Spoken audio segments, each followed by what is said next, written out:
Fala pessoal, tudo bem? Eu sou o professor Dr. Jefferson Comin e nós estamos na nossa aula 4 do nosso curso de pedido e análise de exames bioquímicos. E hoje a gente vai conversar nessa aula, nós vamos conversar sobre anemia. Então um erro bastante comum que ocorre são as pessoas pegarem ali o hemograma e falar: nossa, a hemoglobina tá baixa, tá com anemia. Será que isso é uma interpretação correta? É sobre isso que a gente vai conversar nessa aula. Bom, o que acontece aqui, como vocês podem ver aí no slide, nós temos dois alimentos, carne e feijão. Esses dois alimentos eles conseguem fornecer para a gente ferro.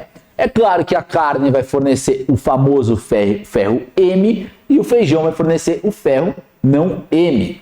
Ficou na dúvida? Lembra que precisa sangrar para fornecer o ferro M. Afinal de contas, ferro M significa que é um ferro que veio de hemoglobina que estão lá nas hemácias. Então sangrou, tem ferro M. Não sangrou, não tem ferro M. Então é isso basicamente, tá bom? O feijão não sangra. Então o que acontece aqui, pessoal? A gente tem esse ferro M e o ferro não M, oriundos da carne e também oriundos do feijão. No caso da carne, ela consegue fornecer pra gente o Fe2+, como vocês podem ver aí no slide. O Fe2+ significa ferro ferroso, tá bom? E aí o feijão consegue fornecer o ferro ferroso e também o ferro férrico, que é o Fe3+. Esses dois tipos de ferro, eles conseguem ser absorvidos lá pelo nosso enterócito, pelas nossas células intestinais. E aí esse ferro, agora no estado de Fe3+ no nosso organismo, pode ser estocado aí no nosso organismo por uma proteína muito especial, que é a ferritina. Olha aí como eu estou deixando no slide para vocês, porque é uma caixinha, não tem como errar. Então o ferro, ele é absorvido lá pelo intestino, esse ferro vai ficar no seu organismo armazenado dentro da ferritina. A ferritina é uma proteína que ela vai estar principalmente nos tecidos, mas ela também pode aparecer na sua corrente sanguínea. Aliás, a gente já falou um pouquinho sobre isso, mas quem vai transportar esse ferro pelo seu organismo é um outro cara. O nome é transferrina. Lembra? Transporte. Transferrina é quem vai transportar. Então, quando você pegou lá o exame e você viu ferritina, o que significa ferritina? Ferritina significa armazenamento, estoque de ferro. E a transferrina, o que vai significar? A transferrina vai significar ali o transporte desse ferro. Dá uma olhada, a gente tem aí um exame de sangue de um paciente meu. Eu omiti as informações dele, obviamente. A gente consegue ver, olha lá, eu vou grifar para vocês. A gente consegue ver, ferro sérico, 76 microgramas por decilitro. O valor de referência é de 40 até 180. Tá dentro? Legal, lindo, maravilha. É só isso que eu vou ver para saber se meu paciente tem anemia? Não, não é só isso que você vai ver, tem muito mais coisa para você ver. Quando eu falo, obviamente, quando eu falo ferro sérico, aquele ferro que está circulando, tá? Ali na sua corrente sanguínea. Transferrina. O que a transferrina faz que eu esqueci? A transferrina, ela é responsável ali pelo transporte desse ferro. Quando a gente vai ver, a gente tem recomendações diferentes entre homens e mulheres. Esse era um paciente do gênero masculino. Então aí 267 miligramas por decilitro. Esse paciente estava com 215. Esse paciente poderia ter até 215 até 365 miligramas por decilitro. O outro cara que a gente costuma ver bastante é o ácido fólico. Está com 10,5 nanogramas por ml. Ferritina, eu esqueci o que a ferritina faz. O que a ferritina faz? A transferrina transporta e a ferritina ela armazena. Não se esqueça, a ferritina ela vai armazenar. E aí, quando a gente olha aí a ferritina do nosso paciente, estava em 129,6. Como vocês podem ver. Aí eu grifei para vocês na tela. E a recomendação para esse paciente é que estivesse ali de 22 até 322 nanogramas por ml. Você já assistiu a aula 3 E você viu que eu utilizei alguns exemplos ali de resultados de pacientes meus, e esses pacientes, esses resultados, eles estavam sendo apresentados de uma maneira bastante diferente. Você tinha as variáveis, você tinha o resultado e o valor de referência. E o laboratório, ele deixava já em verde ali tudo que estava dentro do valor de referência. Essa é uma característica daquele laboratório. Esse daqui que eu estou mostrando para vocês é um outro laboratório. E como vocês podem ver, a demonstração dos resultados acaba sendo mais simples. Aí a forma que eles deixam não é tão legal quanto a do primeiro caso. Pô, sobre a dosagem de ferro. É indicado na avaliação de distúrbios do metabolismo de ferro, deficiência ou excesso, investigar a etiologia de anemias, especialmente as hipocrômicas e microcíticas. Então vamos investigar aqui, vamos conversar um pouquinho sobre isso. Cara, para e pensa. Anemia. Só uma causa pode ser anemia? Por exemplo, você pode ter, lá na primeira aula eu falei daquela mulher, daquela adolescente que estava na menarca, enfim, que ela perdeu muito sangue. Ela pode ter anemia, sim. A pessoa que está com desnutrição pode ter anemia? Pode. São dois exemplos de anemia. A origem das duas foi a mesma? É evidente que não, tá? Então, quando a gente vai ver as dosagens de ferro, a gente quer saber, a gente consegue investigar qual que é a origem. É claro que você tem suspeita. O cara perdeu um monte de sangue, sofreu acidente de carro, perdeu um monte de sangue. Pode ser que ele tenha anemia? Pode ser que tenha anemia, tá? Você já tem a suspeita. Convém você avaliar esse paciente se ele está com a dosagem de ferro dentro ou não. Olha só, hipocrômicas e microcíticas. O que você entende por crômico? Hipocrômico. Hipo é baixo. Hipo. E crômico? Crômico faz referência ao quê? Faz referência à cor. Olha só que interessante. Quando a gente pega as hemácias, elas têm a tal da hemoglobina. O que dá aquela coloração vermelhinha para a hemácia é justamente a hemoglobina quando ela está ligada no oxigênio, tá? Então o que dá aquela coloração para a hemácia é a hemoglobina.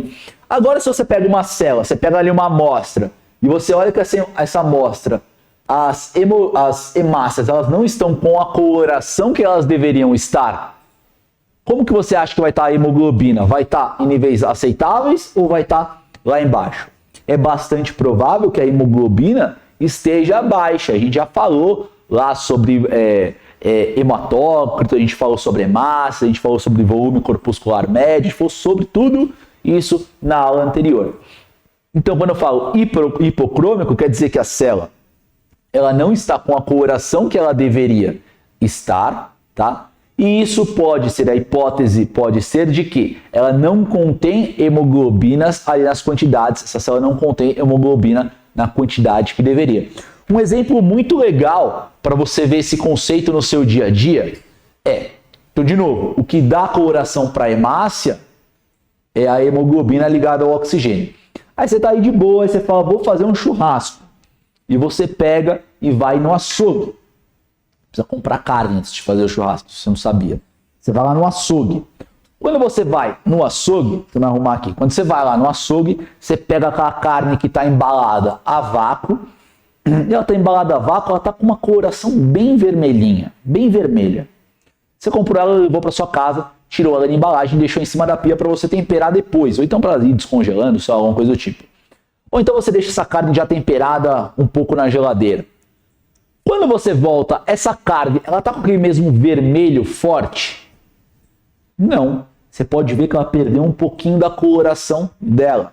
Por que que isso acontece? Porque você imagina que aquela carne estava embalada a vácuo, naquela carne você tinha uma proteína chamada de mioglobina. A mioglobina, ela também consegue se ligar ao oxigênio.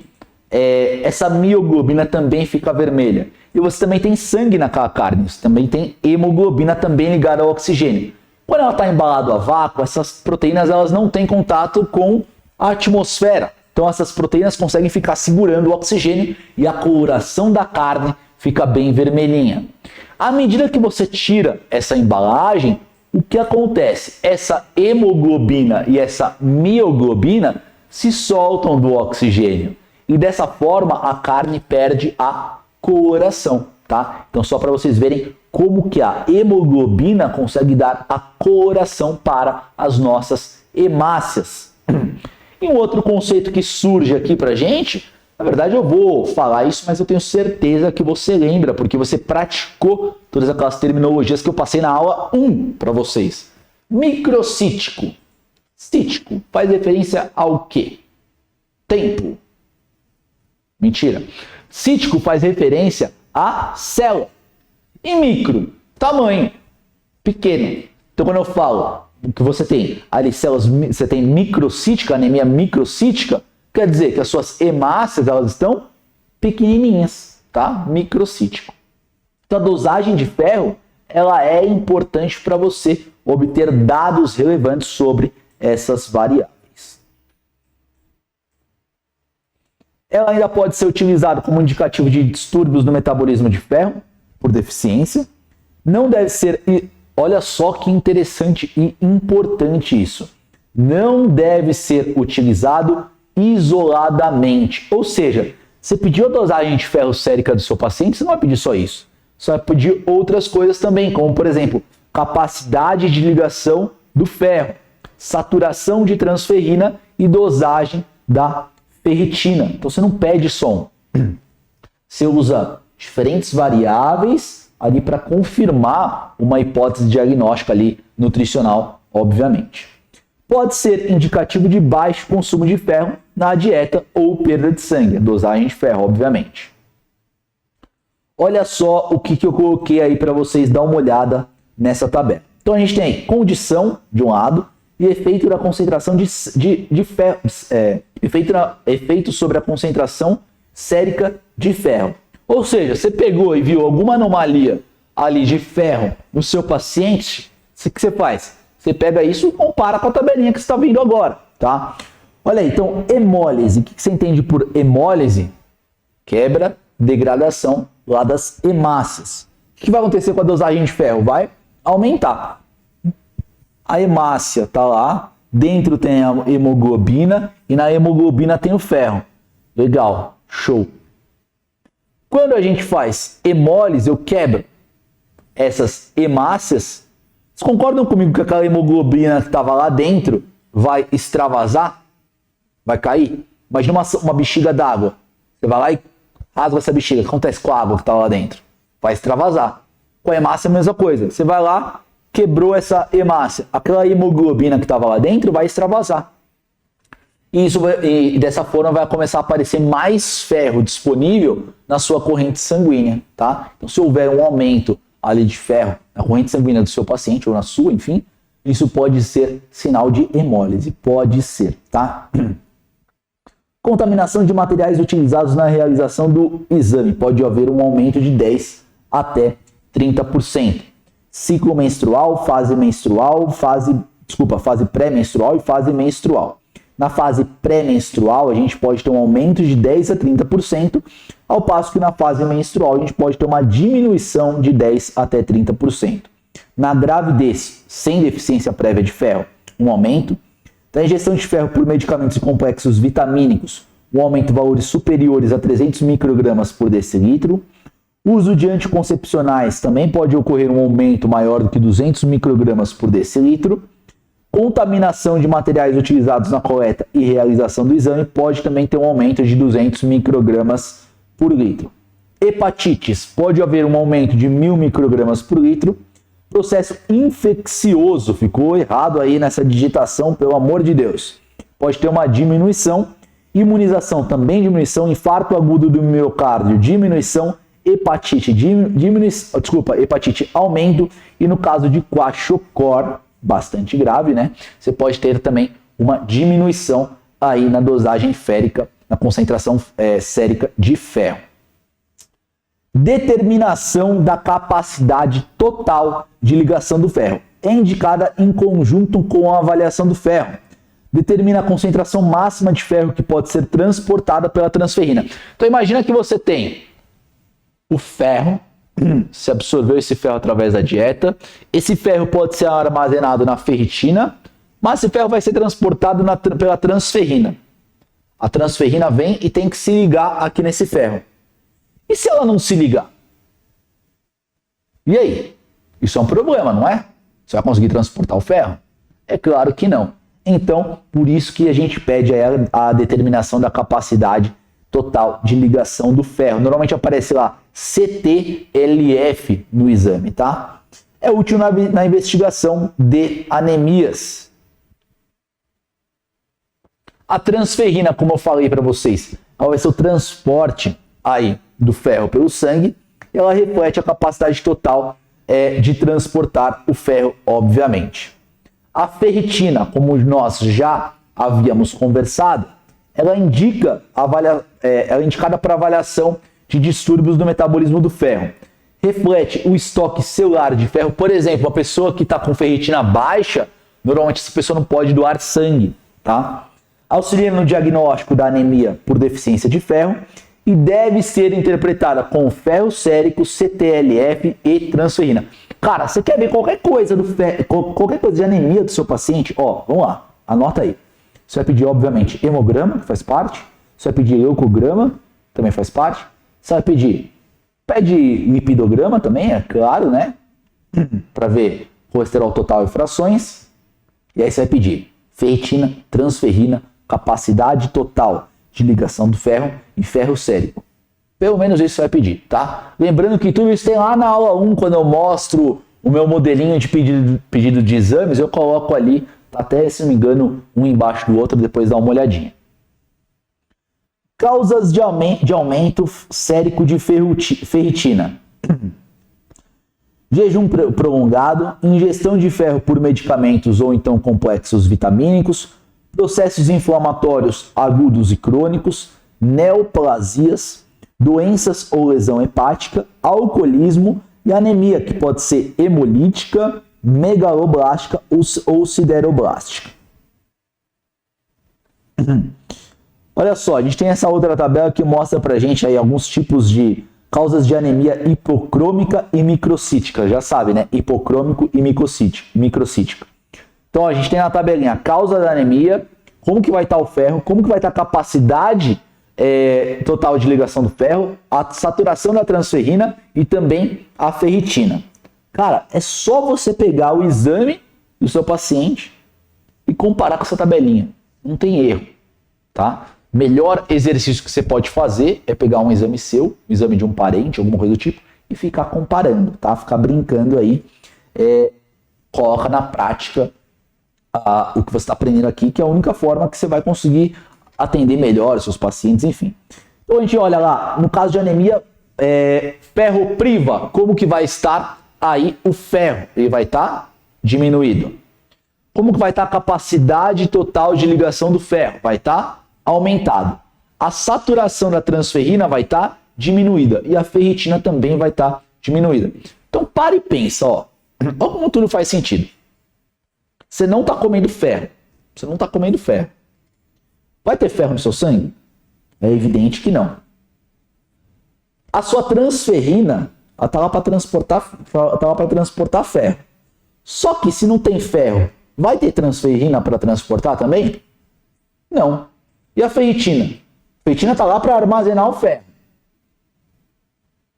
Se não tem ferro, ela vai conseguir armazenar alguma coisa? Ela vai estar lá também? Também não. Ela também vai estar diminuída. A única coisa que vai estar aumentada é a capacidade total de ligação do ferro. Porque para e pensa, o pouco de transferrina que tem, tá falando, mano, eu estou muito receptivo a qualquer ferro que aparecer. Então a capacidade total de ligação de ferro vai estar lá em cima. Por processos inflamatórios, quando a gente vai ver o ferro, ele vai estar diminuído. Já ver a capacidade total de ligação de ferro também vai estar diminuída. A saturação de transferrina também vai estar diminuída. A ferritina aumentada. No caso de talassemia, o ferro vai estar aumentado. A capacidade total de ligação de ferro vai estar diminuída. A saturação de transferrina também vai estar aumentada. E a ferritina também vai estar aí bem aumentada. Bom, em seguida a gente tem aí anemia por perda sanguínea. De novo, o cara sofre um acidente. Ele pode ter uma anemia? É claro que ele pode ter uma anemia. Então, anemia por perda de sangue, por perda sanguínea, depende da velocidade da hemorragia e da ocorrência de sangramento interno ou externo. Os efeitos da perda sanguínea aguda devem-se principalmente à perda de volume intravascular, podendo resultar em colapso ou choque. A hipóxia da perda de sangue estimula a proliferação de células-tronco eritroides, comprometidas na medula. 5 dias para diferenciação completa. O que acontece? A gente viu lá atrás, acho que na aula 2, se não me engano. Na aula 2 desse curso, a gente viu de onde que vem aí os eritrócitos. Se você voltar, vem lá da sua medula óssea, mais precisamente de células ali, células-tronco, né? Pluripotentes e indiferenciadas. O que acontece? O seu organismo, ele consegue perceber que você tem uma diminuição ali das hemácias, está num caso de hipovolemia, você perdeu muito sangue, o seu organismo fala, opa, tem poucos eritrócitos, eu preciso liberar cada vez mais eritrócitos. Lembra da eritropoetina que a gente conversou? Começa a liberar, preciso liberar cada vez mais eritrócitos. Só que muitas vezes esses eritrócitos que são liberados sob essas condições são eritrócitos que ainda não estão maduros o suficiente, não estão prontos para atuar como células maduras, tá? Então isso pode acontecer sim. A hipóxia da perda de sangue, isso já foi? Se houver disponibilidade de ferro, a concentração de eritrócitos pode se normalizar dentro de 3 até 4 semanas. A gente está falando aí de 1 mês para normalizar essa concentração de ferro. Dessa forma a gente até pensa em acidentado, não é?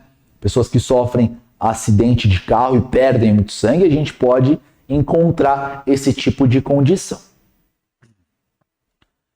Anemias hemolíticas. Já sabe o que é hemolítico, né? Hemo, sangue, lítico, quebra. Tá vendo lá, os eritrócitos estão sendo degradados por alguma coisa, tá? Por alguma coisa. Destruição, então no caso de anemias hemolíticas, nós temos a destruição prematura dos eritrócitos, retenção de ferro e de outros produtos. Os eritrócitos normocíticos e normocrômicos, normalmente nós vamos ter eritrócitos normocíticos e também normocrômicos. Significa isso, tamanho e coloração normal.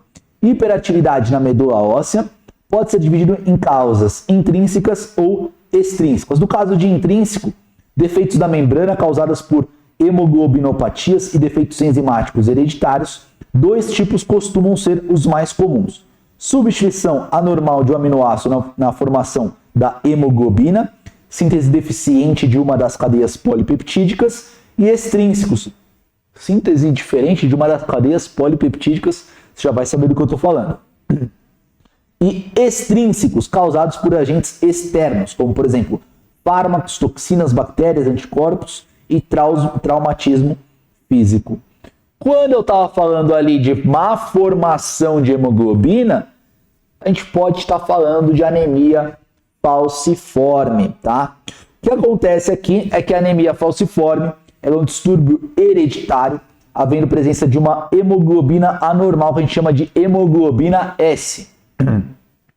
Afeta grande parte da população de negros, 50 mil negros na população, cerca de 50 mil negros norte-americanos, e cerca de 10% de negros norte-americanos possuem o traço desse tipo de anemia. O que acontece aqui, pessoal?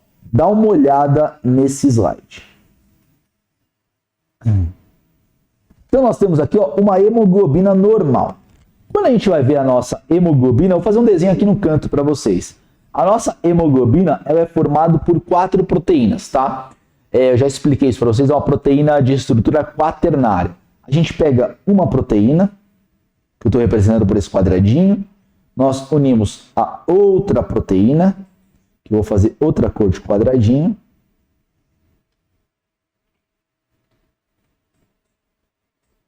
Vocês estão vendo aí em cima.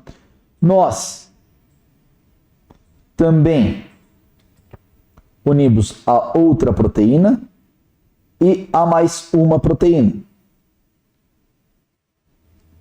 Então são 4 proteínas juntinhas together, e aí nós formamos a tal de uma proteína de estrutura quaternária, nesse caso a hemoglobina. E aí cada proteína ela vai ter ali um nome, e a gente viu que essa verdinha seria alfa 1, a amarelinha alfa 2, a vermelhinha beta 1 e a azulzinha beta 2, tá? O que acontece é que em casos de pessoas fisiológicas, pessoas saudáveis, quando a gente vai ver as subunidades beta, elas estão lá conformadas, lindo e maravilha.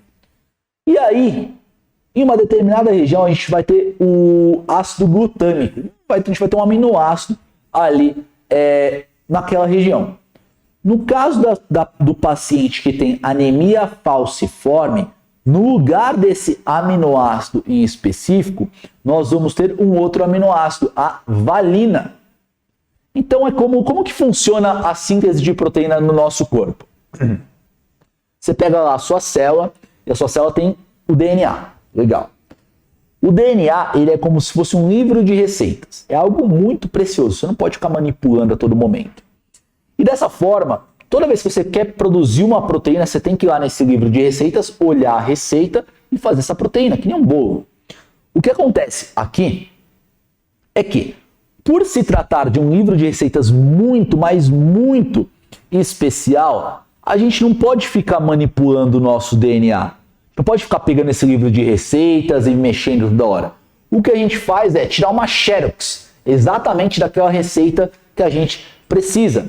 Então a gente vai lá, pega o livro de receitas, olha a receita que a gente precisa e tira uma xerox da receita, daquela receita em específico. Não do livro inteiro, só da receita. E nós produzimos o tal do RNA mensageiro, que é só a xerox. Esse RNA mensageiro vai ser utilizado para que eu possa produzir ali a minha proteína. No caso, a hemoglobina. O que está acontecendo aqui é que essas pessoas, por algum motivo, elas têm um erro genético lá no DNA delas e essa receita que está lá no livro de receitas está errada. Então, sei lá, uma receita de bolo que você tinha que colocar 2 ovos, aqui está pedindo 3. Está errada essa receita. Quando a gente copia o RNA mensageiro, por consequência, a gente copiou a receita errada. E o meu produto final, o bolo ou a proteína que eu vou sintetizar, vão ficar certos? Não, vão ficar errados. Então é uma condição genética, tá? Então ali onde nós deveríamos colocar glutamato para produzir essa proteína, ao invés de colocar glutamato, a receita está mandando eu colocar valina. Eu vou lá e coloco esse outro aminoácido, pronto. Aí o problema tá feito. Aí já era. Aí agora você vai produzir a tal da hemoglobina S, tá? Que é a hemoglobina que é característica aí da tal da anemia falciforme. Bom, olha aqui. Isso aqui explica, não tem uma explicação tão boa quanto a minha, né? Modéstia à parte, brincadeira. Mas aqui tem uma imagem para a gente tentar entender um pouquinho melhor isso que eu falei. Então, ó, aqui você tem o DNA de uma pessoa saudável, falando para você utilizar o ácido glutâmico, o glutamato.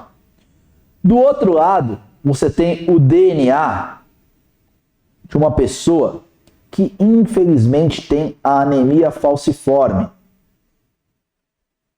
Aqui, ó, o DNA de uma pessoa com anemia falciforme. E esse DNA está falando para a gente colocar, ao invés do ácido glutâmico, valina. E aí você já viu, né? Agora, quando nós formos produzir a hemoglobina, vai vir aquela hemoglobina S, que não é a que a gente quer. Tem a cadeia beta ali errada. Essa hemoglobina, por consequência, essa hemoglobina S, vai compor lá as nossas hemácias, e aí a gente vai ter a precipitação. O que acontece aqui, basicamente, imagina que a gente está dentro da célula. Imagina que a gente está dentro da célula. Aqui, ó, todo esse espaço que vocês estão vendo, nós estamos dentro da célula, dentro da hemácia. E aí a gente tem uma hemoglobina, ela está livre, leve e solta, ela consegue pegar o oxigênio, ficar de boa. Quando ela tem que liberar o oxigênio, ela libera, pega o CO2 e assim por diante. Agora, no caso de uma pessoa que tem uma anemia falciforme, essa hemoglobina, ela olha para o lado e ela fala, opa, tem outra hemoglobina aqui, acho que eu vou me juntar com ela. Elas formam como se fosse ali conglomerados, elas começam a se aglutinar, elas ficam juntinhas, together, uma das outras. Isso acaba comprometendo a membrana plasmática da célula. Então, dentro da hemácia, uma hemoglobina, uma cadeia beta, as cadeias betas, elas vão se aglutinando e aí uma hemoglobina fica juntinha, together, da outra. Elas ficam bem juntinhas. E desta forma, isso compromete a membrana plasmática da célula, formando estruturas de Reis, enfim, que a gente não vai, com corpos de Reis, que a gente não vai comentar agora. Isso promove esse afoiçamento bem característico, tá? Com esse afoiçamento irreversível, nós temos um aumento na adesão e aderência dos eritrócitos na parede vascular. Então, à medida que os eritrócitos eles têm que passar por qualquer lugar, à medida que você tem esse afoiçamento, eles acabam parando ali na parede do endotélio vascular. Você tem a hemólise, aqueles eritrócitos são degradados, a oclusão vascular, a isquemia e o infarto tecidual. Então, você tem uma diminuição, você tem ali o bloqueio na oferta de oxigênio para os tecidos e dessa forma você tem um infarto tecidual. Quais são aí algumas características da pessoa com anemia falciforme? Então, ela pode ter acidente vascular encefálico, como vocês podem ver aí na imagem. Então, ela pode ter acidente vascular encefálico, infartos retinianos e também cegueira, infartos pulmonares, pneumonia, síndrome torácica aguda, cálculos biliares pigmentados, necrose avascular da cabeça do fêmur, infartos dolorosos dos ossos dos dedos, das mãos e dos pés. Normalmente, quem tem anemia falciforme reclama muito de dores nas articulações de maneira geral, úlceras cutâneas, osteomielite, infartos renais, doença renal crônica, baço atrófico, coração, sobrecarga de ferro no coração e também no fígado. E aí a gente começa a entrar nas anemias por deficiência de vitamina B. Olha só, então a gente tem aí a avaliação da condição de folato e vitamina B12. O que você vai ver? O que você vai ver se você quer investigar aí esse tipo de deficiência de anemia por conta de vitamina? Então você vai ver homocisteína sérica, avaliação do folato e também a vitamina B12. Dá uma olhada nesse esquema que eu separei aqui para vocês, só porque eu curto demais vocês. Meu Deus, como eu gosto de vocês. Então olha aí, homocisteína sérica. Como que vai funcionar a homocisteína sérica? Por que você vai pedir esse tipo de exame para saber se tá ali a vitamina B12 e o folato estão adequados? Porque nós temos um aminoácido chamado de metionina. Essa metionina, ela é convertida em S-adenosilmetionina e depois em S-adenosil-homocisteína. A S-adenosil-homocisteína pode dar origem ao adenosil e também à homocisteína. E aí essa homocisteína pode dar origem à cisteína ou retornar à metionina. Então vamos lá de novo, que eu percebi que você se desligou todo aí. A senhora deu uma falhada aí, a senhora foi mexer no Instagram enquanto eu estava falando. Para de mexer nas redes sociais e presta atenção nisso. Então, ó, nós temos aqui a metionina. Essa metionina, ela é convertida em S-adenosil-metionina. E S-adenosil-metionina é convertida em S-adenosil-homocisteína.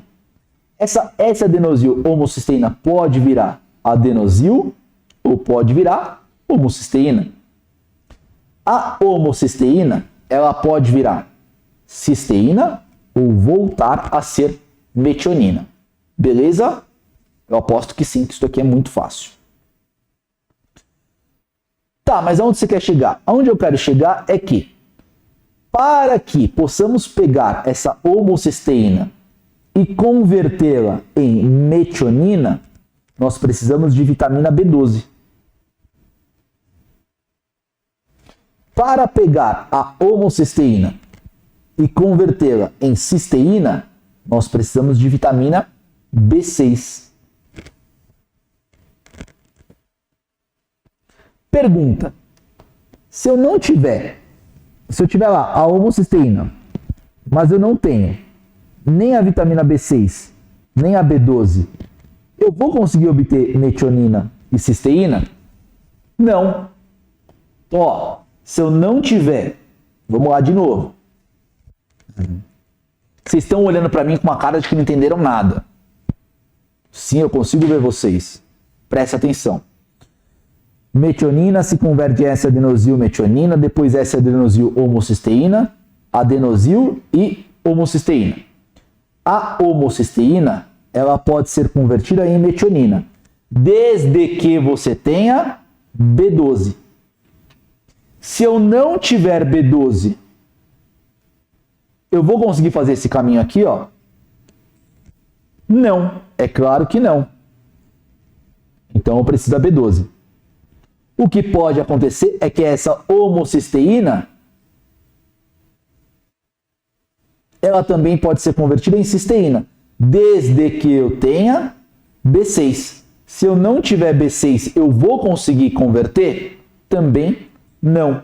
Então, um indicativo que você pode utilizar é justamente a quantidade de homocisteína para saber como está a sua B12, ou a do seu paciente, claro, e também a sua B6. Deixa eu apagar tudo aqui para não ficar bagunçado. Olha lá, se eu não tenho esses caras, a homocisteína ela não vai conseguir ser convertida nem em metionina nem em cisteína. O que vai acontecer com a homocisteína? Ela vai aumentar. Bom, então a homocisteína sérica, a concentração elevada de homocisteína sérica pode indicar defeitos enzimáticos e genéticos. Então, todas essas reações que eu falei, um se transforma no outro, tudo isso é feito por enzimas. Se você não tem a enzima, você vai conseguir fazer essa reação? Não, você não vai conseguir fazer essa reação, tá? Então pode ser um defeito genético, que as enzimas são proteínas. E para você produzir uma proteína, tem que passar todo aquele processo que eu falei para vocês, lá do gene, do DNA, do RNA mensageiro. Se a minha receita estiver errado, eu vou conseguir produzir essa proteína, que no caso é uma enzima? Não. Então não vou conseguir realizar todas essas reações. E aí a gente tem a vitamina B12 e também a vitamina B6, que são extremamente importantes para conseguir pegar essa homocisteína e transformar nesses outros caras, na cisteína e também na metionina. Então, homocisteína sérica elevada pode ser defeito enzimático? Pode. É mais difícil. Pode ser o quê? Deficiência de vitamina B6 e de vitamina B12. Agora sobre o folato. O que acontece? O folato, esse cara, esse rapazinho, ele é ingerido lá pela boca, lindo, maravilha, passa pelo esôfago, pelo estômago, pelo duodeno e é absorvido no jejuno. Esse folato, ele cai lá no seu sangue e esse folato, ele pode ser detectado tanto nos eritrócitos, das células vermelhas, quanto no plasma. A avaliação do folato. O folato dos eritrócitos reflete melhor o folato tecidual. Deve ser avaliados em pacientes com, olha lá, doença celíaca, cirurgia bariátrica, uso de medicamentos de longo prazo, anticonvulsivantes e também sulfasalazinas, nossa senhora, foi difícil, sulfasalazinas, e também quando houver o consumo crônico de álcool. No caso da vitamina B12, como que a gente faz para avaliar esse cara? A gente também consegue avaliar a vitamina B12 no plasma e nos eritrócitos. Mas no caso da vitamina B12, nós precisamos do fator intrínseco lá das células parietais do nosso estômago. Então nós absorvemos lá pelo nosso estômago. Tanto é que normalmente pessoas com cirurgia bariátrica, né, a depender da metodologia empregada ao longo dessa cirurgia, a gente precisa suplementar a vitamina B12. Pessoas precisam suplementar vitamina B12. A vitamina B12 então é absorvida lá no estômago, essa vitamina B12 cai no seu sangue e aí nós conseguimos detectar no plasma e também nos eritrócitos. O que pode acontecer é que tem pessoas que elas têm doenças autoimunes. Essas doenças autoimunes, o que elas fazem? Elas podem simplesmente ir lá e começarem a atacar as células parietais do seu estômago, a depender da doença autoimune que você tem. Se eu estou prejudicando a célula parietal do meu estômago, que é necessário para a absorção da vitamina B12, eu vou conseguir absorver ela? Não, eu não vou conseguir absorvê-la. Isso pode acontecer também. Então você tem lá a produção de anticorpos contra as células parietais do estômago, e aí você não consegue absorver essa vitamina B12. Então, a vitamina B12, a presença de anticorpos de fatores intrínsecos e das células parietais sugerem anemia perniciosa. Concentrações de ácido metilmalônico no soro ou na urina são úteis para mensurar a vitamina B12. Bom, pessoal, era isso que eu tinha para falar para vocês. Eu espero ter colaborado com o ensino de vocês e a gente se vê numa próxima oportunidade. Até mais!